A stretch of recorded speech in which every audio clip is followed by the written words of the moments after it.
Alright, welcome back to Let's Learn to Play Shadow Empires. And you may notice this is a slightly different tutorial here. Zoom out and show you the world. Yeah, well, I decided I wanted to restart with a few changes.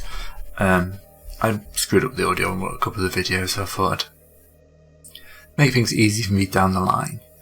So, what we're talking about today? Leaders. Why are leaders important? Well, if you go up here, and we'll go to our personnel overview. You can see this is the big change I've made here. Actually, if I go to cabinet, is that I've got all the cabinets. This is just so I can explain them a bit easier without having to play 400 turns to get them all. But you see, everything is led by a person. Ooh. And yeah, so this is your personnel overview screen. Personnel are very important because they will be the ones who dictate what you actually want to do into the real world. So, let's show you an example. Let's go up to cabinet overview and let's go to the Supreme. Let's pick someone who doesn't like me very much. Vince here. Let's call Vince up and change his priorities. So I want to put my discovery of models down to 0. Yep, excellent. Yes, you put so. That's fine. You see, excellent. So, let's call Vince back up again. I want to change my right. Ooh, wait. So, Vince only carried out half of my orders. Why? Vince doesn't like me very much. Vince is 63%, 63 out of 100. It's not terrible, but I'm going to need to really pump him up before I do. So this is why they're so important. You can set that down to 0, think it's going through, but it's not going to. It's going to change it less of effect depending on how much the guy likes you, or girl. So, yes.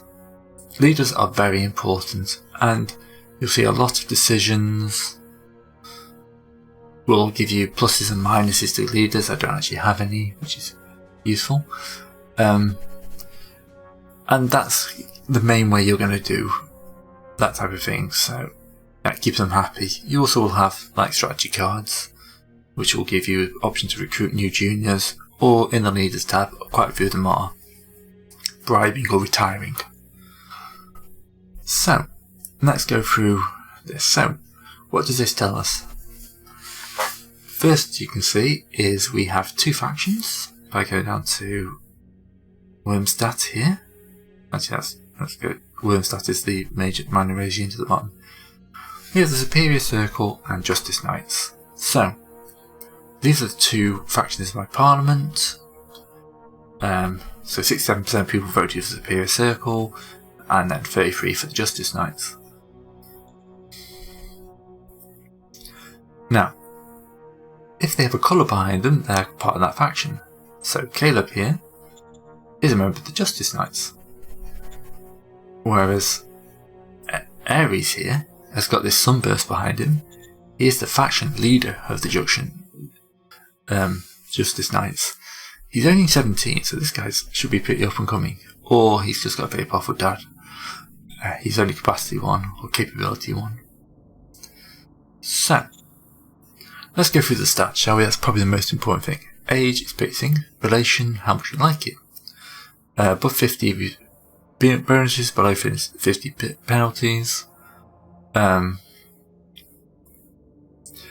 So yeah, you want leaders. Loyalty,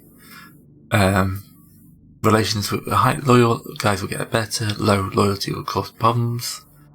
Seniority. 100 means it's the most senior leader in your service. How a 17-year-old is the most senior person in my service, I have no idea, but any upcoming jobs, Ares Menkib wants them. Suitability rating is kind of how well they do their job, because if we go back one, you've got Supreme Council, Economic Council, which is your research, military research. Some of those things will need different skills. So, there's technical skills, And not everyone has the same skills, so that should be pointed out straight away. So you can see he's got those. If we open her up, she's got different sets. It's all kind of different. She's 69.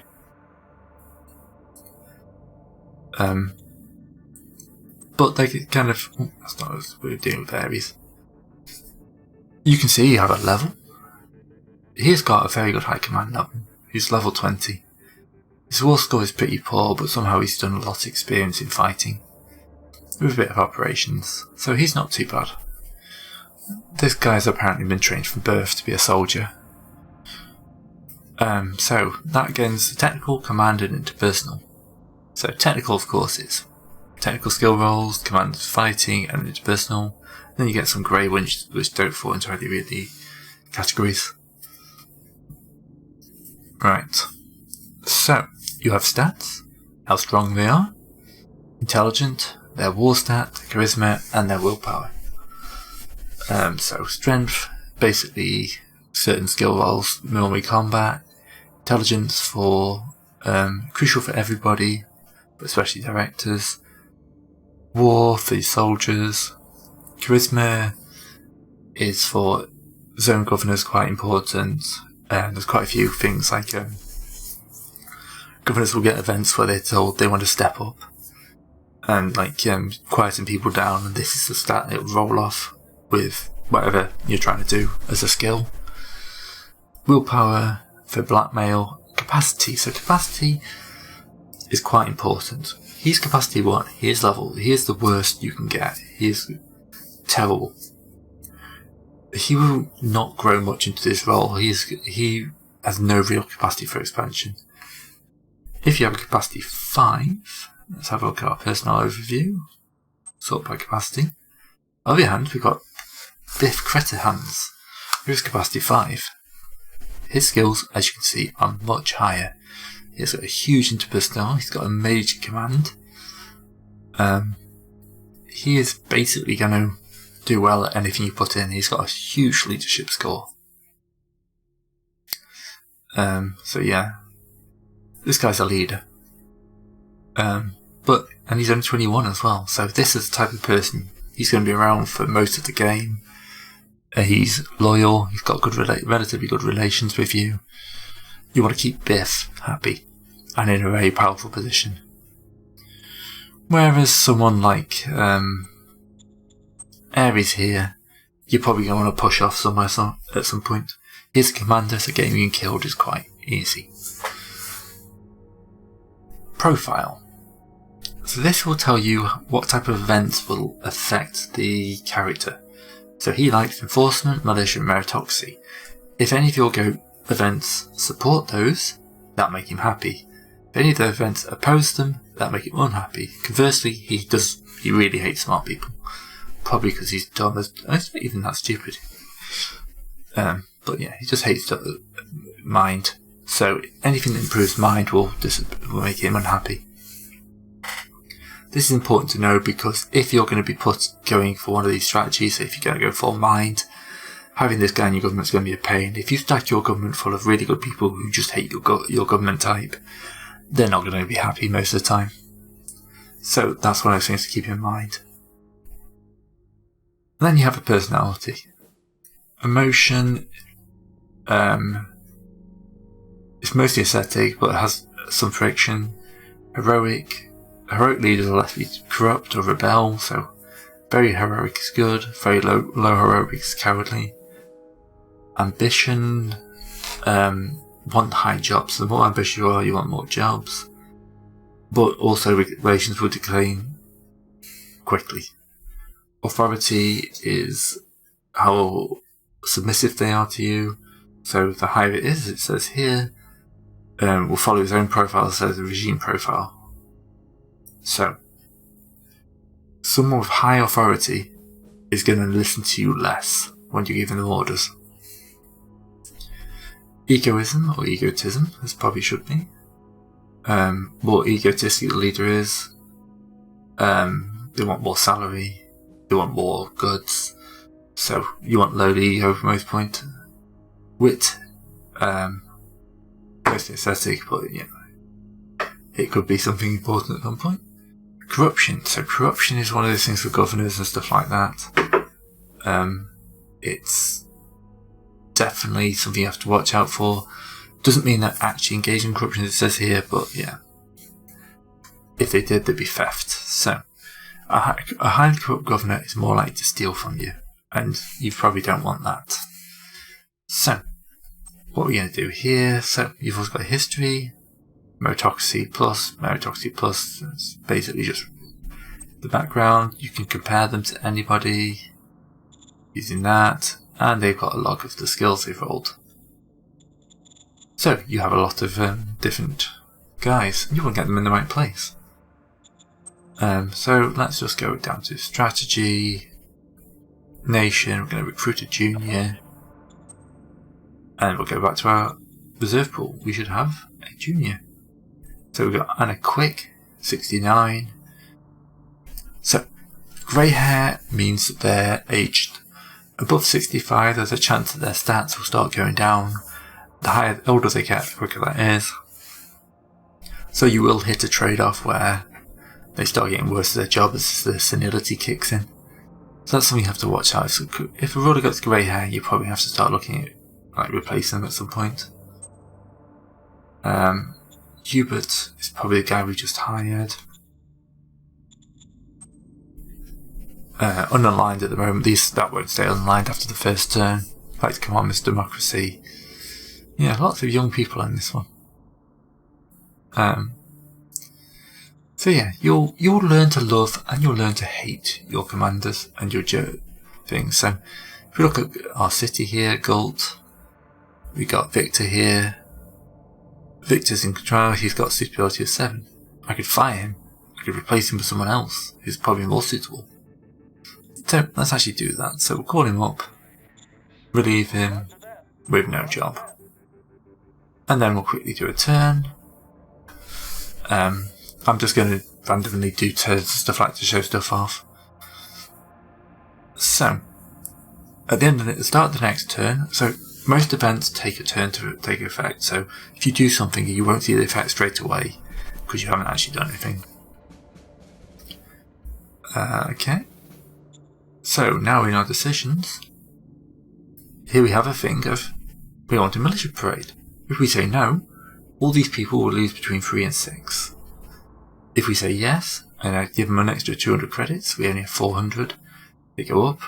If we say yes, I give them 600 credits, some people really go up. So if you're rolling in cash, then you can definitely,